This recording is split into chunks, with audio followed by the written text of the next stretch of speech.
Palestinian prisoner Mohammed al-Qeeq is on his 82nd day of hunger strike, and now it's feared he could be near death. Today we look at the practice of going on hunger strike. When can it be an effective method of protest? And what are the legal responsibilities of authorities? And what does the law say about force feeding? This is Inside Story.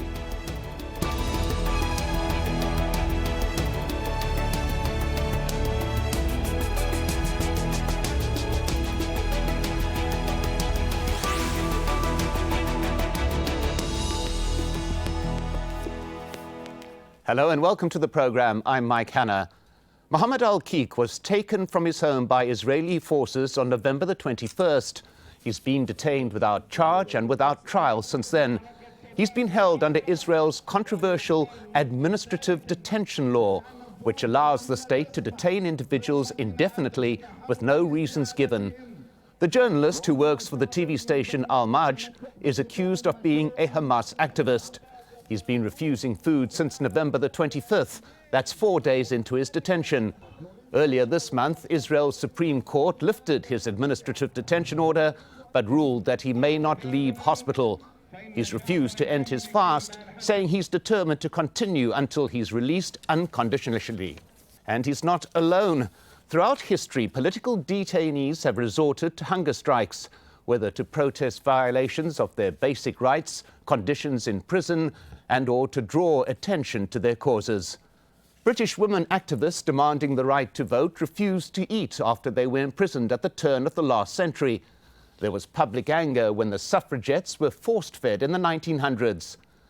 Irish Republicans also turned to hunger strikes in an attempt to be recognised as political prisoners. In 1981, 10 strikers died at the Maze prison in Northern Ireland after starving to death. And in September 2005, as many as 200 prisoners in Guantanamo went on hunger strike over their detention without trial and their treatment in custody. Following that, several of them were force-fed with fluids through a tube inserted through the nose to reach the stomach by way of the throat. The UN committee condemned the practice as amounting to torture, saying the way it was administered was brutal and painful. Well, now let's bring in our panel.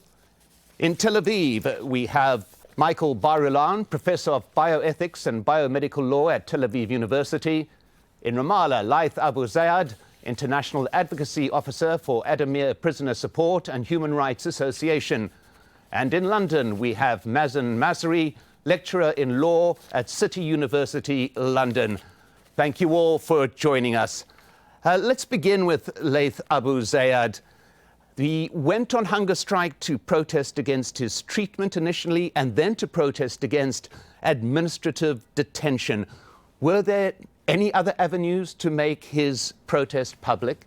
Well, I think for most Palestinian administrative detainees, hunger strike is the only way. And the fact that Mohammed al-Qeeq and other detainees and prisoners are willing to use their bodies as a way to protest the illegal detention shows how little hope they have in the Israeli legal system. To be honest, Mohammed al-Qeeq has been arrested more than one time. He's been arrested 3 times, in 2003, 2004, and 2008.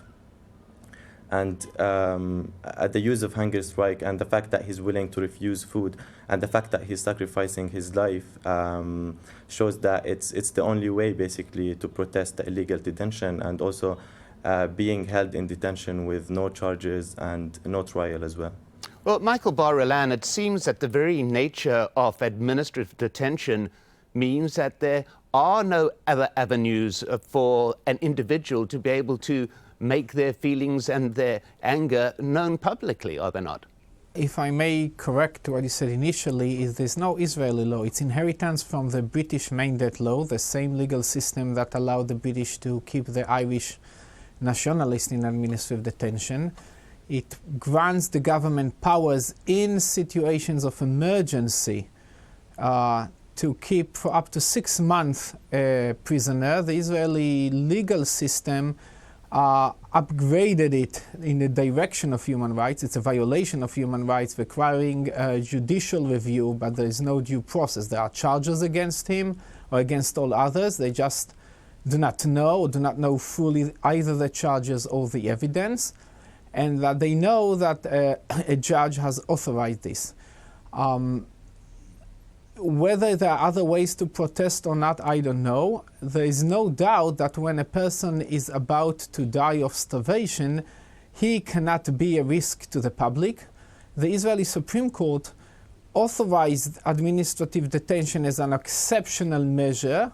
One may doubt whether so many administrative prisoners suit this paradigm, but even if they do, you cannot seriously claim, as far as I can see, how a dying person could be a danger to the public, so he should be released immediately. This is what I can say generally about this situation. Whether he has other means or not to protest, well, I do not know. But even if there are no other means, one may seriously question the probity of self-starvation or self-immolation or other extreme means. I mean, prisoners may try to pluck their eyes or do horrible things to themselves in order to draw attention. And the Irish prisoners actually did similar things. For some time they would walk naked, refuse to use the toilet.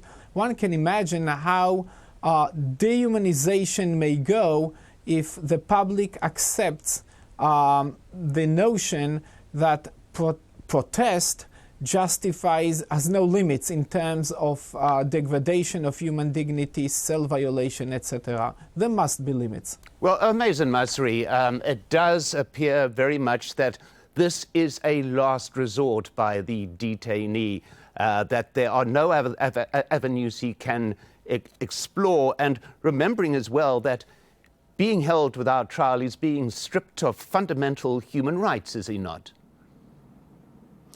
Yes, and it is very important here to remember the underlying reasons for this protest and for the hunger strikes. Administrative detention, and here allow me to correct Professor Barilan, it was not, even though it was during the Mandate era, but in the West Bank it was repealed by the Jordanians, which was reintroduced again by the Israeli army, or by the Israeli government when they imposed military law on the occupied West Bank. So it is essentially part of Israeli law, even though it was conceived at the beginning during the Mandate era. But was the decision of the military commander and the Israeli government to introduce it again. Also, it's not really an exceptional issue. Anybody who monitors what's happening in the occupied Palestinian territories can easily see that administrative detention is a routine manner. At the moment, we have more than about 580 people who are under administrative detention, and we can see that in many cases, people who were sentenced and just days before their sentence is over, an administrative detention order is issued against them. So the most important thing here is that administrative detention is not exceptional. It's a routine thing. And also it entails really clear violations of the human rights of the people involved, clear violations of liberty. Also the conditions in the prisons are, of course, not very humane. So essentially what's happening here is a last resort protest at a situation where the international community failed actually to take appropriate measures, where the Israeli judiciary, the Israeli courts, the Israeli court system is not really providing any reasonable and useful and meaningful remedies. And the prisoners are left only with this to actually bring attention to their cause and also to deal with the human rights violations that they are subjected to. Well, Laith, Abu Zeyad, while we don't want to focus all the time on administrative detention, it must be mentioned too, though, that of those some 600 people that are at present being held in administrative detention, there are as many as 19 journalists, of which Mohammed al-Qeeq is, of course, one. It does appear that in many cases, this law is being used against journalists as a way of muzzling the media, is it not? Yeah, of course. And I was going to add that administrative detention is also being used when there are no clear accusation against the prisoner or the detainee. Since the beginning of this uprising, since October 2015 until December, the Israeli authorities held 461 Palestinians under administrative detention, and without being charged for their detention. And neither the detainee nor his lawyer can have an access to these information because most administrative detention orders are based on a secret file, and the secret file cannot be accessed by the detainee nor the lawyer. And any detainee or prisoner can be held for up to 75 days in detention without having an access to his attorney, which means that he can spend almost 2 months in any interrogation center in Israel without having an access to his attorney. And these interrogation centers are the places where usually ill treatment and torture usually take place. And administrative detention can be issued against anyone, and it can be up to 5 years renewals. So yeah, it's used against anyone, whether from political leaders or journalists, and when there is a lack of evidence against what the person is doing. So I would say that, of course, hunger strike is the only way that these people would protest the detention, and it's one of the ways that they can to make their demands known as well, since they have little hope and little faith in the Israeli judicial system, and they're being charged for no reason. So what else can you do other than using your body in order to protest the illegal detention and an illegal justice system as well? Well, at this point, let's just take a look at what happens to the body when it's denied food. Over the first 3 to 5 days, the body depletes its entire glucose reserves. After that, the liver will turn to fat stores for energy. After 3 weeks, fat stores are used up and the body enters starvation mode. It will look to muscle and vital organs such as the liver and heart for energy. The body begins to simply waste away. According to the British Dietetic Association, a person will die within 8 to 10 days if denied food and water. Survival rates vary, but some hunger strikers have lived longer drinking just water with vitamins, glucose and salt. Well, let me go here to Michael Barilan and discuss the issue of forced feeding. Do the authorities have any right to force feed an individual to keep him alive? Well, it's a good question. We have two highly conflicting authorities if you start with legal authorities. The World Medical Association, which is the doctors' highest professional body in the world, has issued the Malta Declaration prohibiting any form of force feeding against non-consenting prisoners, including those who have left advance directive not to do so when they become incompetent or unconscious. This declaration does not distinguish among the context, whether it's administrative detention or desire for sex change, or prisoners like Saddam Hussein. I give other examples of hunger strikes, not just a case of administrative detention, although I agree with everything my colleagues said about it in this interview. On the other hand, the European Court of Human Rights, in the case of Nevermitsky versus Ukraine, ruled very clearly that the state duty to protect prisoners' life and the public interest in life justifies life-saving force feeding if there is a medical necessity of doing so. It's a unique situation in terms of medical law and ethics, I think, in which there are two conflicting views. We are used to debates in medical ethics and different opinions, but the gap is so extreme. On one hand, there is, according to European Court of Human Rights, an apparent duty to save life, like we save the life of suicidal prisoners. On the other hand, the World Medical Association described the same action as degrading and inhumane. It isn't just unethical, inappropriate. It's something akin to torture. And the word torture, even though there's a definition to torture in the Convention Against Torture, certainly force feeding does not fall into it. But it's been used even by the European Court of Human Rights when it's not justified medically. So we are really between one position that considered a duty to save life and the other position that consider this an abomination, violation of jus cogens, a Nazi practice. This is the doctors are flustered by this immense gap of directives, of opinions. Well, let me go to Mazen Masri on this apparent contradiction in terms of the legal position of forced feeding. Well, the legal position on forced feeding on the international level is actually very clear. So you have the United Nations Human Rights, United Nations Commission Against Torture. You have the United Nations Rapporteur Against Torture. You have the United Nations Rapporteur on Health, and they all clearly state that forced feeding is a form of torture and therefore is illegal and banned by international law. Regarding the European Court of Human Rights, as Professor Barilan said, it said that there is an obligation to maintain life, but also at the same time, the same court said that it depends on the way this life is going to be saved. And in situations of force feeding, where the person who is being force fed is handcuffed, is tied to a chair, where violence is used in order to introduce tubes through the nostrils to the stomach, and violence is used, force is used in order to do it, including very high risk of infection, very high risk of causing pain, very high risk of causing permanent damage. The court said in these circumstances it is actually illegal and also amounts to ill treatment or torture.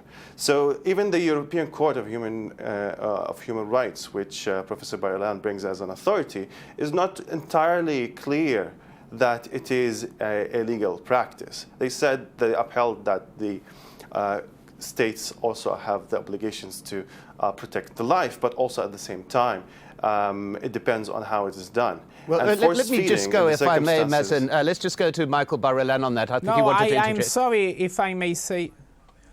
I want to cite the decision. It's true, everything said, but the court was very clear. When there is therapeutic necessity, the means do not count. You use the gentlest means possible. But they say a measure which is of therapeutic necessity from the point of view of established principles of medicine cannot in principle be regarded as inhumane and degrading. So first he said it might be an error, it might be illegal, but certainly is not inhumane and degrading. And then he said the same can be said about force feeding that is aimed at saving the life. Unless, if it's not necessary, the court ruled in favor of this claim because it was force-fed on the 5th day, like they do in America.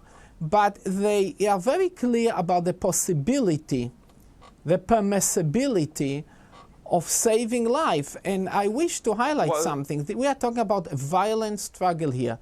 People who self-starve use extreme means, even though they direct them against their own bodies. Let's just go to Mazen Masri. Use extreme measures. Let's just go to Mazen Masri on this. The court also said that it depends on the way it is being done. So there's the level of principle, but also there's the level of implementation of this.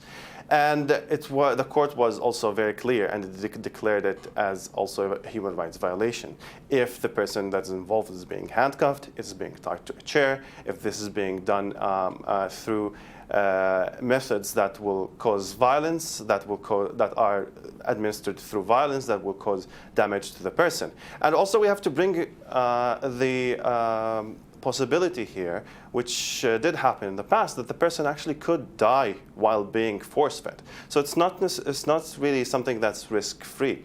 It is a measure that's being used in order to break the resolve of people who are resorting to political... Well, yes, if I may interrupt again, Mazen, I'd like to go to Laith Abu Zeyad on a particular issue. Let's just move on. And I want to go to Laith Abu Zeyad with a very important point, which is that Israel's parliament in July last year actually passed a law permitting the forced feeding of prisoners with a judicial instruction.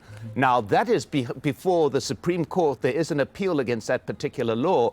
But as far as Israel is concerned, the parliament itself has passed a law permitting the forced feeding of detainees, has it not? To be honest, I was gonna comment on what the gentlemen were discussing, and it's important to highlight and to clear the confusion between both practices, because it's not about force feeding only. It's also al-Qeeq has been forcibly treated and not forcibly fed, and there is a lot of confusion between both practices, and even within Israeli legislators as well. Force feeding is a practice that was approved by the Knesset on the 30th of July 2015, as you said, and the bill basically the bill approves the district court to rule the force feeding of any prisoner. But the thing that we need to distinguish between forced treatment, which is within the Israeli Patients Act law of 1961, which allows the committee, the ethics committee of any hospital, to rule the patient's decision of not being forcibly treated and to treat him against his or her own will. And al-Qeeq has been forcibly treated by doctors at Al-Afula hospital, but he wasn't forcibly fed. And we have to distinguish between both policies. But this doesn't mean that forced treatment is that has less effects than forced feeding. They both can be degrading practices, and they both could amount to torture as well. And I think that both of them can be the least. They can be the least ways to save detainees' lives, and I don't think that the only ways they can use to save their lives. And it's very ironic and contradictory as well how the Israeli authority is allowing these laws in order to save detainees or hunger strikers' lives, and at the same time they're the ones holding them in detention, and then they're the ones putting them in a very bad prison conditions, and now they're claiming that they're saving their lives. At the same time, let me go to Michael Barilan. Apologies for interrupting, Laith, but a very important point here that must be made too is that the doctors who are treating Mohammed al-Qeeq at present have reportedly refused to entertain any idea of forced feeding. So the doctors themselves are taking a stand on it, it would appear. Yes and no. First, it's a reality show. Part of the game, and hunger strikers eat on the sly. I know of strikers who consented to feeding on the condition that it not be made public. And there are all sorts of games because they want to prolong the starvation. It's not clear whether the prisoners manipulate the medical system or the medical system thinks, or the authorities think they use medicine in order to contain the prisoners. First, there are many abusive practices that doctors should protest and they do not protest, like handcuffing prisoners in a hospital. I have witnessed this myself. This is something that is unacceptable, that Mohammed al-Qeeq and others are handcuffed. As I said, they are too weak and debilitated now to be kept as prisoners, no matter how dangerous they might have been when they were healthy. That's all true. But when doctors try to save life, and they do it often, if you have a psychotic hunger striker, you force feed him. There's no question about it. And the means are not pleasant. And often doctors used measures against demented people and retarded people. And unfortunately and sadly, there is brutality in medicine that should be removed. But we must be very careful about labeling a well-intentioned medical intervention as torture or degrading inhumane. Whether the authorities wish to break the spirit of the strikers or not by saving their life is a side question. I do not represent any authority. Well, but at I that know particular point, I'm afraid we've come to the end of the discussion. That the doctors try to save life. Thank you so much to all our guests. Apologies, we have to end the show at this particular point. But thanks to my guests, Michael Barilan in Tel Aviv, Laith Abu Zeyad in Ramallah, and Mazen Masri in London. And thank you for watching. You can see the program again anytime by visiting our website, aljazeera.com. And for a wider discussion, go to our Facebook page, facebook.com/AJ Inside Story.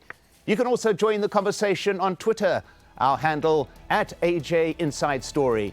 From me, Mike Hanna, and the whole team here, goodbye for now.